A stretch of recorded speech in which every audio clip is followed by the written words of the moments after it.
Greetings, sir and sirettes, and welcome back to From the Depths with me, Lathrix, and of course, welcome very briefly to the sandbox mode in which I have finally figured out how the turrets can work together when they're stacked on each other, and it turns out it's actually quite simple.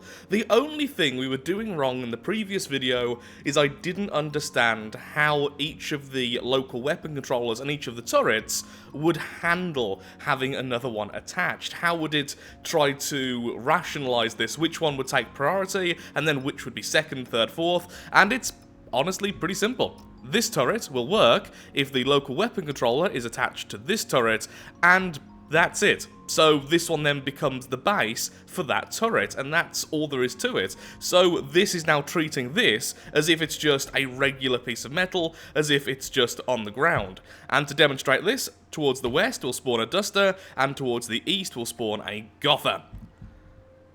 Off and off. The mistake I did is I placed down the turret on the other turret, but then I put the local weapon controller on this turret itself, which is wrong. It needs to be on this turret, so that one counts as land.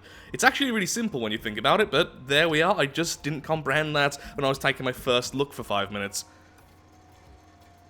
Inefficient turning, and there we go. Both firing at different targets, and once again proving why Hesh is definitely my favourite shell type. And they can both aim correctly, and everything is absolutely fine. Now, with the incorrect aiming with the weapons, that was also my fault, and that was also to do with the local weapon controller, so even that has been fixed. So, what I think I would like is maybe having it so there's a turret like this, and then have two of these on the sides. Honestly, because I just think that would be really cool. It also means we could have the rotating speed of this on its side, so it can turn really quickly to face any enemy behind or in front, or even to the side, because this itself is a...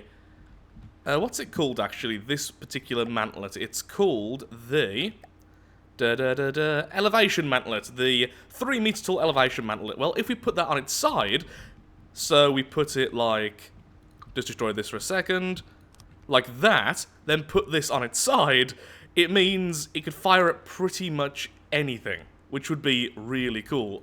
Actually, would it be better then just to keep it like this? It's kind of weird because I'm now thinking about how to build turrets sideways, which is odd. Well, turret sideways, when attached to other moving turrets, it has a bit of a spatial puzzle factor to it. So basically like that. So now that can fire pretty much anywhere, because this can turn it towards something, then this can go all the way backwards, all the way forwards, and it can go all the way almost 90 degrees up. So that's a pretty cool idea, definitely something for the future. Another thing which has been changed, this is the old version of the tank, isn't it? Yep. The old version had really bad armoring here, that's why I changed it. Anyway, aim point selection. You can now actually alter this. So we have target-only mainframes, and then we have target-a-random block, which is awesome as well. But today, we aren't really going to be messing around with stuff like that. You may be able to tell by my throat I've managed to get ill again. Huzzah for that. A lovely bit of glandular fever to make me feel really, really rough, but thankfully not hurting my voice too much when I speak. All I want to do is go back to the campaign, claim more Dustwind Gypsy land, and make that defense turret, which can attack any Dustwind Gypsies heading towards us. So using the full 2,000 volume, just to make one giant cannon. And then that can rip apart everything else. So we could actually make that in the sandbox mode. It wouldn't be too difficult. It's just going to be one huge advanced cannon, probably 150 mil, might be a little bit bigger in terms of its gauge, really fast fire rate, and then loads and loads of defense. So heavy armor on the inside, and some lighter armor on the outside probably, then light armor on the inside as well to prevent Hesh. It shouldn't be too difficult, because it's going to be a building. But there's the question, do I really want it as a building, or do I want it as a vehicle? And if it's a vehicle, we can move it, even if only at 3 meters per second. But having a true vehicle would make it really, really difficult to kill. I've got to have a think about this. Now, one thing I must ask myself is, would it be better to have one huge weapon, or a couple of smaller turrets, so we have several of these buildings. I'm also thinking we could build them quite bunker-like, so not as tall as I was first imagining, something maybe this high, but quite stout. That way we can have a lot of very heavy armor around the base, and I just feel like that would be a better overall design choice, rather than trying to defend an entire massive weapon going up to basically here. And that definitely lends itself more to the smaller weapon, but more of them sort of idea. And I think that may be what we actually go with in the end. I also don't want to spend all day building this, to be perfectly honest, because I've got a lot of building ideas, which will be happening very, very soon in the upcoming episodes, and I don't want to spend maybe 5+ hours just building this one weapon, which has happened before, to be perfectly honest. I have definitely spent that long just building a cannon before in this game, so... And by just cannon, I mean just a regular, normal, advanced cannon for one of the airships or something. It looks a bit cyber, doesn't it? I like that. Okay, so that's the overall shape. Then we'll add some, like, defensive armor in here. We can even add some space armor. That's still the front. And we can probably do the same to the back, just have it perfectly mirrored. Then make sure the sides are also quite well protected. Maybe, like, a small sheet of armor going around, which isn't fully attached to here, providing a bit of an air gap, which is definitely good against a lot of different weapon types. Not all of them, but a lot of them. Now, what sort of gauge do I actually want on this turret? Before I start doing the proper stuff down here and actually splitting all these turrets apart and then adding spaces for the autoloaders, what do they want in terms of size? I'm thinking probably somewhere down the middle, so probably 250mm, something like that. Not particularly massive, but big enough to kill a lot of the forces of the Dustwind Gypsies. Of course, we could just go down the usual route of, loads and loads of little shots, but I feel like that's a bit boring. We've done that a lot of times in the past. I would like this to just aim at a target, fire 3 shells at once, and obliterate whatever it hits, rather than a volley of shots. Boing. Boing. It's time for a bit of a silly test, so I've just loaded this gun completely with flak shells with a timed fuse, because I want to see how they would deal with a large swarm of small enemies. So, there we are, we have a couple of sidewinders, we have some copperheads, let's put in a sand viper as well, there we are, this is the enemy heading towards us. What will the flak do? Let's see if the radius is really good enough, or are more traditional shells more worth it? I've never really had good luck with flak, which is kind of a shame, because I love the idea of them.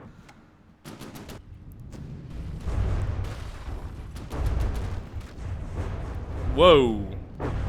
Okay, well, it definitely deals with the copperheads. Well, we did end up dying ourselves, but to be fair, everything's flying. I was going to say something else, but no, everything's just flying. Let's try that again with just the copperheads. Oh no, the turret's still online. So, yeah.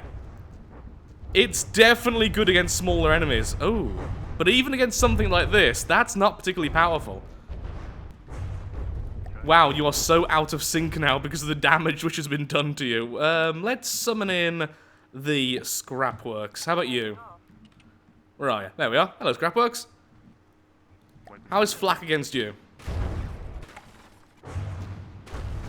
Yeah, that's not good enough for such a large weapon. Which is a real shame. And then once again, just for fun. Oh look, there's some copperheads. What you gonna do? Oh, look at that. That's just ridiculous. It doesn't even hit near it, and it just detonates. The visible explosion is nowhere near the actual size of the damage radius. That is honestly hypnotic just to see. Oh look, there's a couple of small dusters. Well, there goes you.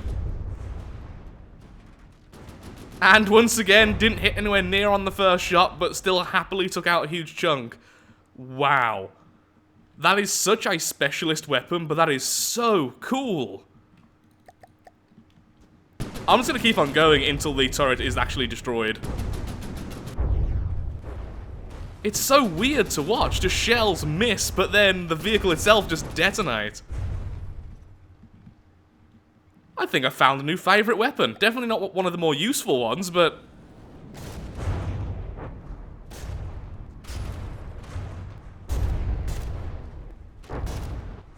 It's almost like guaranteed damage. As long as it hits within so many meters, oh, there we go, of the enemy, it's still going to do something, but the cost of that is just not much damage, not much actual damage being done, but it being spread so well. I need to do some more tests with that.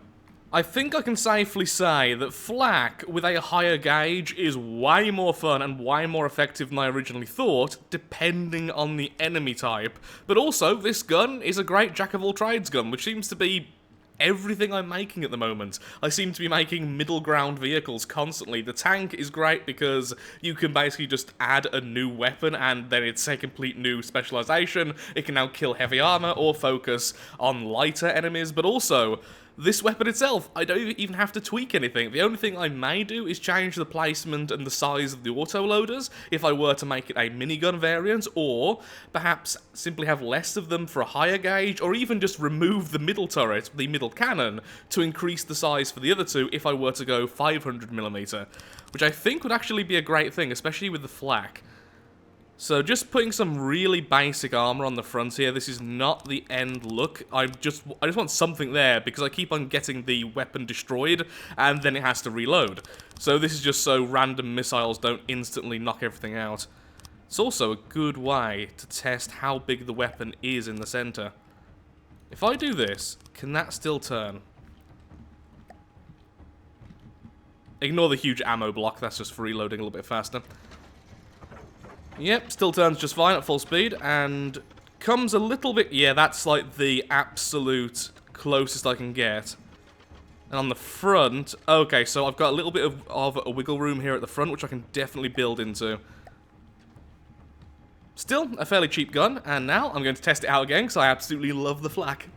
Okay, a bit of a weird one, and normally this would be against the rules, but I have seen this vehicle so many times in the regular Nita campaign, in the last Ashes of the Empire. I know exactly what this vehicle is, we just haven't seen it yet in this campaign, so I'm breaking my rules a little bit and spawning in something we haven't yet seen. This is the Wrecker. The Wrecker is an amazing vehicle, but it is a little bit vulnerable, so I want to see what Flak would do against this, even though it is almost 2000 volume. Spawn in, and there's the Wrecker with a huge spinning sort of spike section in the middle. Then you have the two advanced cannons, which can be really nasty. It's quite quick, and it's somewhat evasive, so I want to see what the turret does with this. Now, the problem is, we are still using the default, what's it called? The default detection system, which is this here being overridden, so I'm not going to be that accurate. The default system is a bit on the slow side when it comes to things quickly moving or swapping the direction they're going, which the Wrecker does quite a lot. Yeah, the first shot was nowhere near. There we go. Okay, well, we lost our ammo, but they lost... That was so perfectly timed. Well, the Wrecker got wrecked. Oh god, the spinning pieces came off. He almost got revenge. Yeah, it sort of broke it apart, didn't it? All the vulnerable sections broke off and then it kind of split. Now the problem was it got way too close, way too fast, so he couldn't aim at it particularly well. Let's try that again. I want to see that again.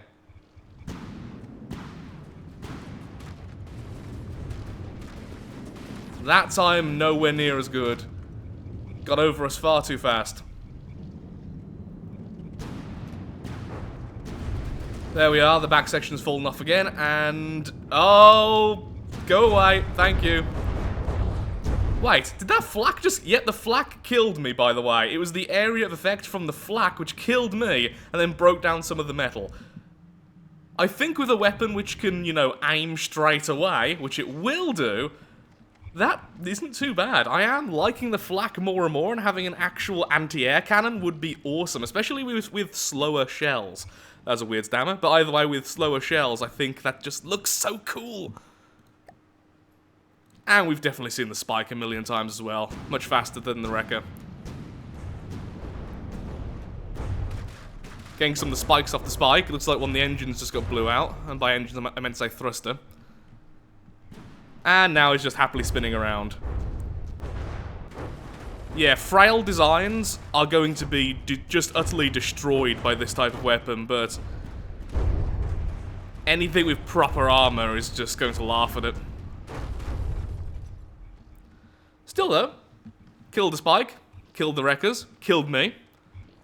One last test before I properly start finishing off this turret, because honestly, the placement of a lot of these autoloaders is not good. It really isn't. If you look at that and think, oh, that's how a turret should be built. No, don't. Ignore it. Pretend you didn't even see it. It's probably better for you. But also, I need to start doing the armor, and actually, I want to scale back the gun a little bit, so it fires a little bit slower. But either way, what I've done is I've added a delay to all of the cannons, so now when something spawns in, it doesn't instantly fire, thinking it's not going to move. So hopefully, now versus the Wrecker, it should be a little bit better.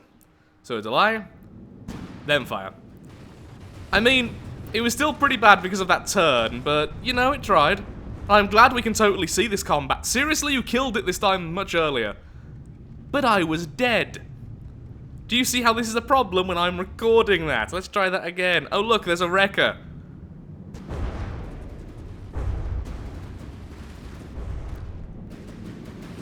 No, this time you didn't kill it. I love how fast it turns. It's ridiculous.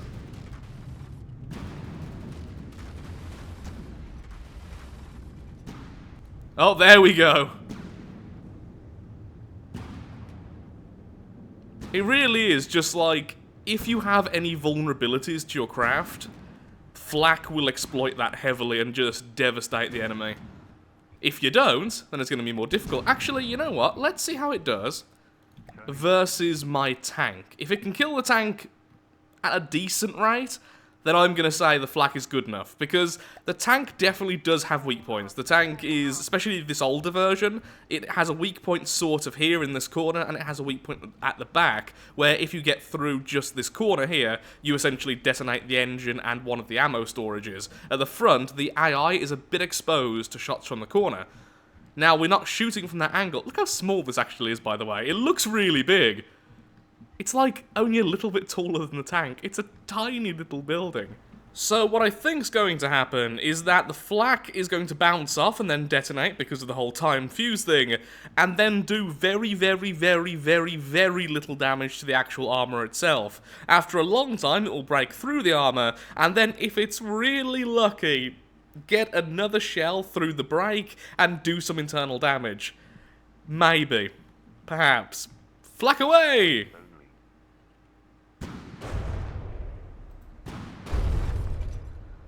Actually, it's doing a bit more damage than I expected, which I am happy with, to be perfectly honest. There was one piece of armor. You know, that's not the worst, but during the Hesh test, it had already killed the tank at this point. Also, why do I never let this thing reload? It only takes like a minute to fully reload, and I keep on forgetting. Anyway, just keep firing. Well, they are definitely bouncing, which is really weird. I think most of the damage is actually being done by the physical impact. Well, some of it is anyway. There we go, you knocked out one of the ammo barrels. And it only took so many shells hitting the exact same point over and over again. Well, now you've broke through the armor, you might be able to do something. You killed it. Okay. It's still terrible, don't get me wrong, it took a long time. Bang. And it had to be hitting the exact same spot, which will never happen in a moving battle, but, you know, it did actually get through the armor through the weak point, which is what I was talking about, so you did good. Well done. Well done. Go you. Pat on the back. Gold star. 10 carrots. Parrot. Remember how I keep on saying it's the final test? Well, this is the final test. Face the wrath of one of my copters. Did you just knock it straight forwards? Thanks for the speed boost turret, that helped. Did some damage to the back there, but not all that much. Okay, yeah, that did... Yep, its shield's gone. Its back's gone. But can you hit a spinning target? Yes, you can. Yes, you certainly can. Oh, I like this weapon. Okay, let's actually finish it now, shall we? This whole episode's just been me going, I like flak weapons. Flak weapons are my friends. Flak weapons never hurt the person firing it, especially when it has a radius of 80 meters. That would never happen. like and subscribe. Lesson learned, never ask a building if it needs a hand with anything.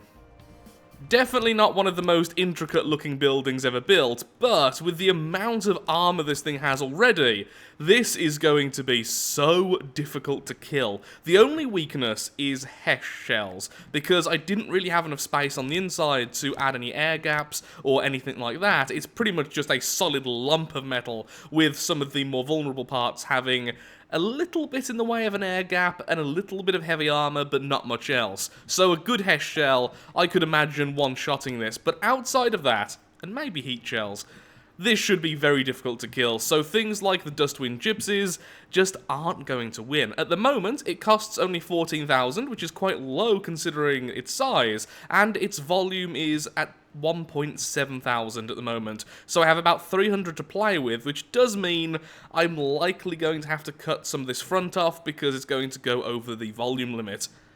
Though, I am happy enough with it. We are definitely going more standard military in terms of our style. Well, standard. We're going more military in our style than the original scrapper idea, but we can always go back to that in the future. At the moment, I'm just enjoying these types of builds, so it's just what I end up building. And you should be these. There we are. Now, how am I going to do this back section? I hate making turrets, I really do. Just the turret cap. I can never figure out how to make them look good. Well, here is the finished product in all except for detection system and aesthetics, and honestly, I really like how it looks. It just looks so imposing. It looks like something you wouldn't want to go against, if not exactly the prettiest thing in the world. It's currently sitting at 27,000 resources and has a volume of 1,999, which is a problem because we still need the detection system, so a few things will have to be removed. Because it doesn't have an engine, we sadly can't have shields, but even without that, with so many layers of armor on almost every side, this is not going to die easily. So, as a final goodbye for the episode, let's do one more test against a swarm of copperheads, because I just absolutely love watching it. So there we are. There's the copperheads. One of them apparently just wanted to die anyway and may have rammed into its friend. That isn't pleasant. There are the Flak, the front group being removed, and that one getting 3 of them into the air, same with that, and again, same with that. The final enemy there. Oh, no. There's the final enemy being removed from the world. Maybe I should just stop saying final enemy. Because clearly there's always going to be one more to annoy me.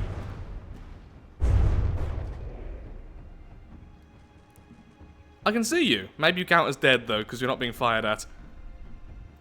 Yep, you already AI dead. So that is that. Thank you so much for watching. If you have enjoyed the video, then of course, likes, favorites, shares, comments, all that good stuff helps out me, helps out the channel, and most importantly, shows that From the Depths is a series you wish to see continued in the future. Now don't worry, I will be back into the campaign in the next episode, and the next episode will be much sooner than the gap between these 2 last ones, because now I'm not feeling so sick. Thank you for watching. And goodbye.